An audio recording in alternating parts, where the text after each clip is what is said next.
बीडच्या गेवराई इथल्या खामगाव चेकपोस्टवर 1 कोटींची रोकड सापडली आहे। कारमध्ये एका लोखंडी पेटीमध्ये ही रोकड सापडली आहे। दरम्यान चालकाकडे विचारपूस केली असता ही रक्कम द्वारकादास मंत्री बँकेची असल्याचं सांगितलं जात आहे। मात्र आवश्यक कागदपत्र आढळून आलेले नाहीयेत। या प्रकरणी पोलीस अधिकचा तपास करत आहेत। ऐन निवडणुकीच्या काळामध्ये ही रोकड सापडल्यानं संपूर्ण जिल्ह्यामध्ये सध्या खळबळ माजली आहे।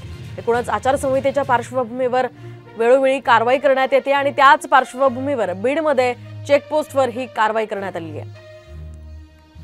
आपण पाहतोय आताची ही महत्त्वाची अपडेट। बीडच्या गेवराईमध्ये खामगाव चेकपोस्टवर तब्बल 1 कोटींची ही रोकड सापडली आहे आणि खरं तर ही रोकड बँकेची असल्याचं या सगळ्या लोकांचं म्हणणं आहे। मात्र त्यांच्याकडे आवश्यक ती कागदपत्र सापडली नाहीयेत आणि त्यामुळेच हा संशय व्यक्त केला जातोय। तर आपण पाहतोय द्वारकादास मंत्री या बँकेची ही रक्कम असल्याचं सांगितलं जातंय। मात्र त्यांच्याकडे कागदपत्रच नव्हती। याच पार्श्वभूमीवर पोलीस आता अधिकचा तपास करताय। दरम्यान ऐन निवडणुकीच्या काळामध्ये अशा प्रकारे रोकड सापडल्यानं संपूर्ण जिल्ह्यामध्ये खळबळ माजली आहे। एकूणच गेल्या काही दिवसांपासून अशा घटना वारंवार घडतायत। निवडणुकीच्या पार्श्वभूमीवर सध्या ही कारवाई केली जाते। कडक बंदोबस्त खरं तर पोलिसांचा आहे आणि याच पार्श्वभूमीवर